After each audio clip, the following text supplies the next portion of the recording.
February 26th, Trayvon Martin's coming from a convenience store. He's armed with nothing more than an iced tea and a bag of Skittles. He had actually went to the store to buy that for, I think, a family member or whatever. He said, I'll go to the store and I'll get it. Of course, he doesn't know that's going to be his last night. He had just turned 17, only a couple of weeks.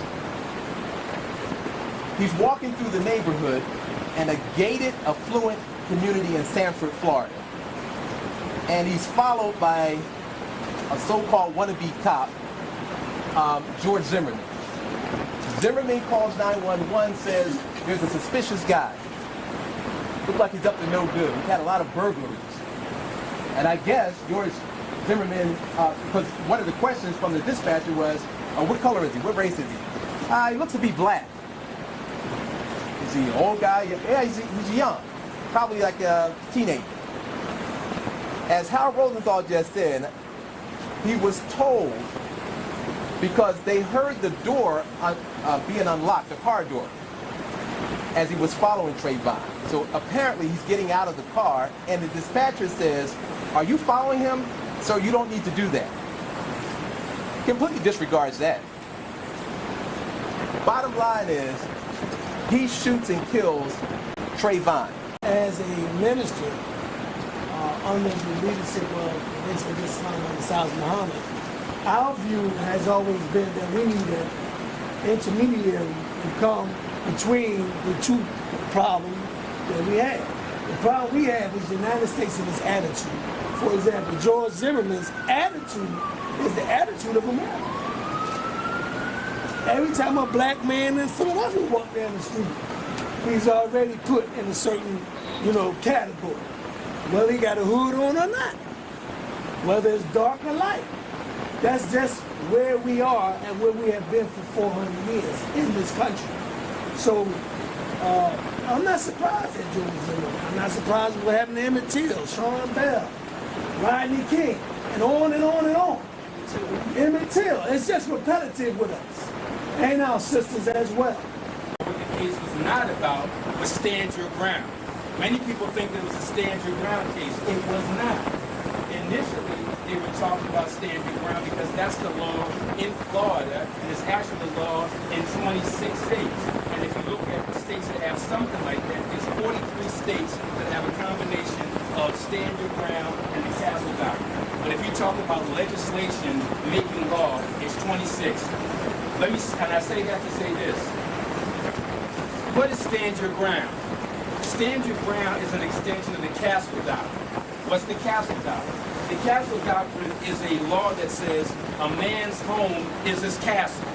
So if somebody breaks into your castle, you can get your gun, your knife, your bat, and you repel them. And that makes sense. That's the castle doctrine.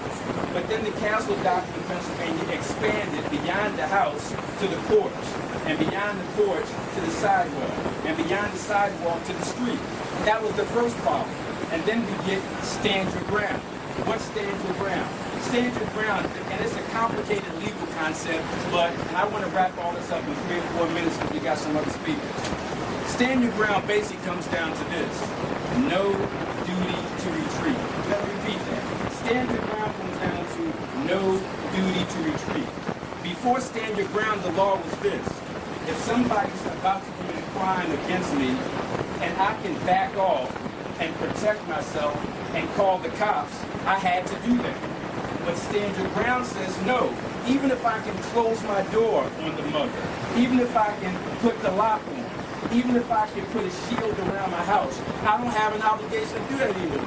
So what stand your ground does is it creates cowboy wannabe cops. And that's what George Zimmerman was. He took that stand your ground law and said, hey, now, let me say this in my last 2 minutes. Not only does stand your ground mean you have no duty to retreat, it also allows you to start the fight, lose the fight, and then end the fight. It allows you to confront somebody, get into a confrontation, that person gets the best of you, and now you pull out your gun and you shoot and kill them. How come this case wasn't stand your ground? The reason it wasn't stand your ground is, and this is complicated, and again, I always talk about how short I'm going to be when I speak to people, then it turns into much longer, but I promise you, I'm going to finish this in 2 minutes. The reason why this wasn't stand your ground is because in Florida, like in every other stand your ground state, before your trial comes up, if you claim stand your ground, you have to have a pre-trial hearing, a stand your ground hearing. And you got to stand there in court and explain to the judge why you did what you did. Well, because Zimmerman knows that he didn't legitimately have self-defense, he decided at the last minute, no, we don't want a stand your ground argument. We waive our stand your ground pre-trial hearing and we're going straight to trial. That's why stand your ground never came out, because then Zimmerman would have had to testify. It's a horrendous law that is destroying much of what our Constitution talks about, in terms of the right to be innocent until proven guilty, the right to see your accusers. Just think about this. If you and I were in a fight, and I punched you, and you fell down, you could then take a gun and kill me, because you are losing the battle, and I am the aggressor. If instead you knock me down, and you get up, then you can kill me, because now I'm the defendant and you're the aggressor. So it can switch back and forth. The problem is, in any murder case, as Michael will tell you, the victim isn't really able to testify, so that Trayvon couldn't testify as to whether he had struck any blows at all or what had happened there. All you have is the testimony of the criminal. I'm not a criminal lawyer, but I'm going to call him a criminal just the same. When he got out of that car, when the police said not to, as far as I'm concerned, it was all over in terms of any civilized action that man took. Whatever he did after that was wrong. He's not a policeman. I don't care what the hell he was doing, going through the community. He had no right to get out of that car when he was told not to. All right. So I am more concerned about what might happen in this state. We don't yet have, I said yet have, a law such as exists in Florida and in 26 other states. This stand law, instead of not killing somebody. But we might. The present governor is in favor of such a law. So we have to do what Benjamin Franklin said.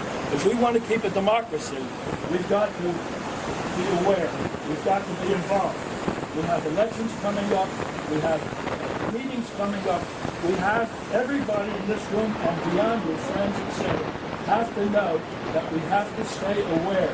We've got to be sure that Pennsylvania doesn't get a law such as this. The problem is that man has developed a God complex. Okay. So God gives life. Only God has the right to really take life. And at a certain point, men begin to feel a God complex. If I don't like you, I can make a decision about a life I didn't get. And so I think as man begin to feel like he's God, then he makes decisions like he's God. And I think George Zimmerman that night got out the car and made a decision as if he was God. He was the judge, he was the jury, he was God, he was everything. And that decision took a man's life. What that man did to Trayvon was wrong. He murdered him. In my view, it seemed to me that this man was prejudiced. Okay? But guess what? He committed murder. He was wrong. He killed a young fellow. But guess what? I still love that man. The man who killed the fellow, I still love him. God still loves him. And there's a love far beyond the human perspective. We don't have this anymore. We got a bunch of talk. This is what we left with. Me personally, I'm tired of hearing it. You know what I mean? I understand that we're supposed to come together and we can see that. All right, well, we already know the problem. Search the solution. Well, didn't you hear Michael Court? He had at least a several-step process. Several-step process? Mm-hmm. Ain't no process for him. Ain't no process for him. We talking about Trayvon Martin? Ain't no process for him. Why is it that we gotta go through the process? We gotta go through everything. No. What you were saying was nobody's offering solutions. You were mentioning, okay, young brother. My main point was do something about it. You keep talking, all this education, all this and all this. But Michael Court said this is what we can do about it. That's not what you do. That ain't what he did about it. That ain't what the Black Panthers used to do about it. That's not what a lot of black organizations. Are you talking about armed revolution? Yeah. Okay, that's all right. So you just got to spell it out. All right, listen. Tupac Shakur said, if I'm on the outside of a door, And I know that y'all got food in there. The first day, I'm gonna be knocking. Yo, can I get some bread? The second day, I'm gonna be banging. Yo, come on, man, you know I'm hungry. Third day, I'm gonna be trying to pick the lock to get in there to get my own food. You understand? Now, if all this stuff is going on and this stuff keeps happening, why is it that we keep talking? We the only ones that keep talking. The whole time that I was locked up with Irish dudes. These Irish guys used to sit there and be like, yo, you guys are punks. What are you gonna sit here and you keep taking this stuff? These Irish guys are sitting over there still fighting for what they want. The IRA and all the other stuff that they do. We're the only people that's in this United States that's actually scared to say, okay, we gotta take the hit. Me personally, I did it. You might have to take the hit. So I think what's hindering us is pride a lot of times, that if 5 pastors come together, the one pastor gotta be the man. Well, we gotta do it at my church. You know what I mean? Or 5 mosques come together, but then we do it the West Philly Mosque and North Philly Mosque. For us, it's always about shine. That's why as soon as we get a little bit of money, who can get the car the fastest? Who can wear the clothes the fastest? It's all about shine for us, it's not about it.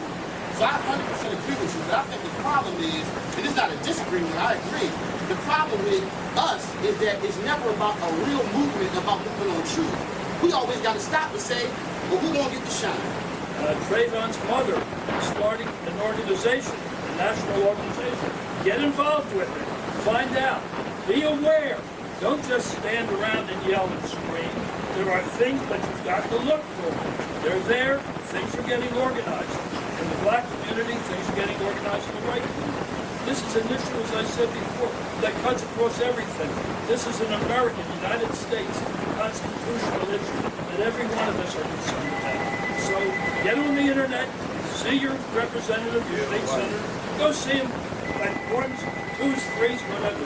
Make sure he knows or she knows that you feel very strongly about this issue and you're going to do something they vote the wrong way.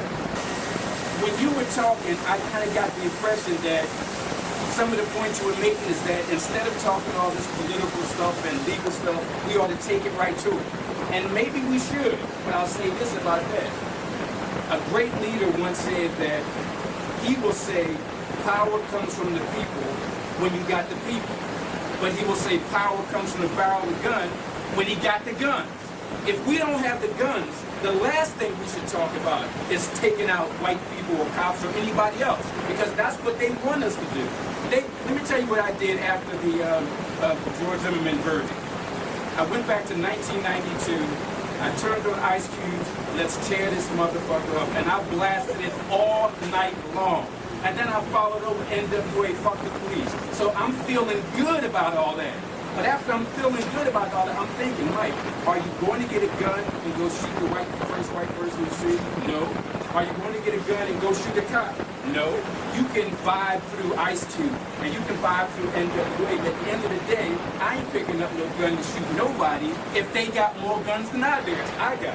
Strategically. In fact, if you think about why the Black Revolutionary Movement, Black Panthers and others were crushed in the 60s and 70s, is because the system through ancient provocateurs said, hey man, stop that protesting stuff and take this gun and shoot that cop. It wasn't the Panthers themselves doing that, it was the government telling them to do that. So we got to be careful about playing into the hands of the enemy. If we can battle the system with guns and beat them with guns, then maybe we'll consider that later. But right now, they would crush us. Back in the day, Clint Eastwood, he had a famous line in the movie which said, make my day. We would make their day if we picked up guns. Other thing I'll say after that, and I'm going to wrap this up, I think is this. If we ever seriously consider something on a revolutionary tip like that, it can't be discussed in venues like this. A wise man once told me, those who know don't say, and those who say don't know. What you hear from Jamal is what we call in the Bible Samson. Samson was angered because of mockery. Because of mockery of the people. The people made mockery of Samson, and Samson's last result was, you know what? I'm going to pull it all down. I'm going to kill everybody. That's how our young brothers feel. From being incarcerated, from day-to-day life. But what I want to tell them all is this. I don't know how old you are. I felt the same way when MOVE took place. When they killed women and children. See, now I don't know if you remember that. Right here in West Philly. Not only did they drop the fire over 16,000 rounds on women and children. And I was thinking, I was a young man in my 20s. How long ago was that? 1985. 85. You felt that way then? I felt that way then. You know what I felt? They're going to tear America down, starting with Philadelphia. I was standing right there looking at on the street palace. I said, this is it. This is what we've been waiting for. Total destruction. You know what happened? Nothing. Nothing happened. Why? Nothing, because our Because the people did not our make people them are up. like wilderness. They allowed the media to make us think that they were dirty, they weren't like us, No. their hair were different, they throwing stuff in the yard where they were composting.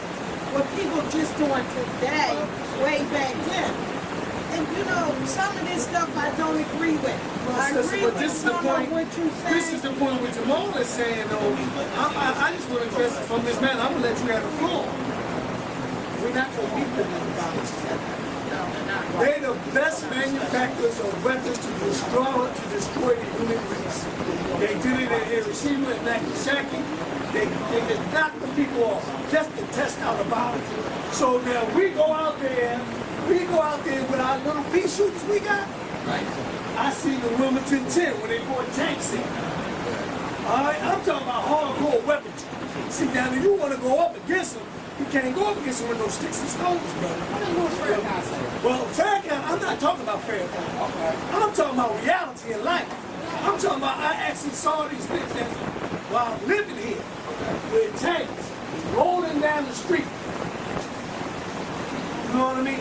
We can't beat them at their game. Not that game. Not violence. We cannot beat them at violence. Their nature is evil.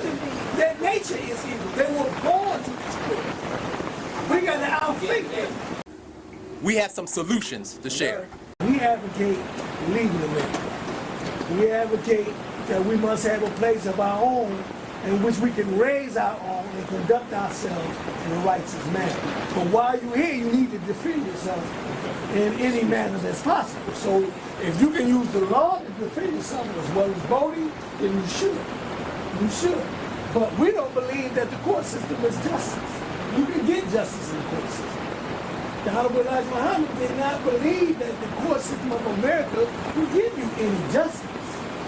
So from my point of view, Zimmerman's mindset is a mindset that's 400 years old or better. Started in England, started in Spain. You know what I mean? This ain't something new. We are just catching on that this is our natural enemy. We have for long tried to integrate with them, appease them, be their friends, and realize that they will never be our friends. You will never be looked at as a citizen, as like the Constitution states, as like the Dred Scott court's case decision made. You will never be considered a citizen here. It took an amendment to make you a good citizen, because the natural framers looked at you as property. You have to understand your history to know where you're going. Three-step approach to how we deal with the solutions. We can all talk about the problems of Trayvon, but how do we avoid it in the future? Well, the first thing here is to educate, to tell people what they need to know about stand your ground. I'm not a father, and I don't know the answer to the question about the codes. As a black man who's a lawyer, I would have told Trayvon what you did was right. If some stranger comes to approach you, you try to back off from him. If he puts his hand on you, then defend yourself. That's what I told him as a lawyer and as a black man. But if I were his father, I don't know if I would tell him to do that. I might tell him to take his tail, put it between his legs, and like a coward, get out of there, because I want to see my son that night and the next morning. So you can decide what a young man should do. Should he assert himself and possibly die, or should he kowtow to that and live? I don't know the answer to that, but I do know that the first answer is to educate about the law. The second thing is to prosecute. The U.S. Attorney's Office can still go after George Zimmerman on a federal hate crime charge. That's all they can do. That's what they can do. So it's really not over for George Zimmerman. They can file charges as long as they can show that it was a crime of violence involving a weapon motivated by race. If you can show that, the feds can get in and prosecute him. But I'm not just talking about a criminal prosecution of George Zimmerman to put him in jail potentially for life. I'm also talking about an administrative prosecution against the prosecutor in this case. I'm a criminal defense lawyer. If I screw up a case for a client and he's found guilty and gets sentenced to life, that client can report me to the state judicial board and I can be sanctioned and lose my license. So if a bad defense lawyer can have his license taken away, can a bad prosecutor have her license taken away? The answer is yes. It comes down to nonfeasance, misfeasance, and malfeasance. And the final thing in my last 10 seconds is you got to vote. And the reason why you got to vote is the way people get on juries in every state is by the voter rolls or the motor vehicle rolls. So if you got a driver's license or you vote now, when I have a trial representing a young black man from the hood, he can now have a jury of his peers because all you people vote. And now when you come in, you can get on the jury. And the last thing I'll say is this, and I said this 15 minutes ago, but I mean it this time. The last thing I'll say is this. When I go into court in my murder trials, it's me and my client, the DA's on the other side, and the judge will bring 40 people into the courtroom, and we have to pick 12 jurors and 2 alternates.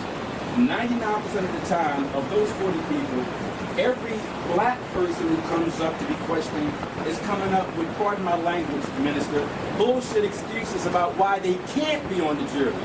The white people who come up with thousands of reasons why they should be on the jury. If a law was passed that black people cannot be on juries, it would go ballistic. But most of them try to get out of jury duty anyway. From the perspective of the church, I think the church has made a mistake because we stand our ground and forgot God's purpose. And so we come to church and we raise offerings and we build buildings and we forgot about people. God's idea for church was to build a people, not a building. And I think men now are making kings of themselves, especially in our city. They're making kings of themselves to see who can race the fastest to the biggest congregation, and really all you have is a gathering. And a gathering of people is a gang. So most churches aren't gatherings of a body that move people. Most churches are a group of gang members who block everybody out, who stand their ground and forget God's purpose. So what I think is that we need to come together and start forgiving each other. And I think there's a certain mindset that helps people that looks like God. Every church doesn't look like God. People who can put their minds together look like God. So should I say that me getting with the Muslim brothers and the lawyers and making a decision is not God? No. I think us sitting down and creating a forum like we're doing tonight, I think this is better church than happens in any Sunday on anybody's street. And so it's because it's about people caring about each other. At some point, we're standing our ground. So we point at George Zimmerman for standing his ground and doing his thing, but how many times do we stand our ground and sometimes that ground is ignorant and we make bad decisions from ignorant ground. Yeah. So let's forget the ground, get back to truth, stand on that, and we can change lives. There is going to be a court.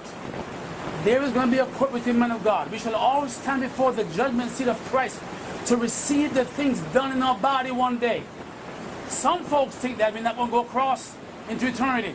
But you're going to die one day, and the real you are going to stand up.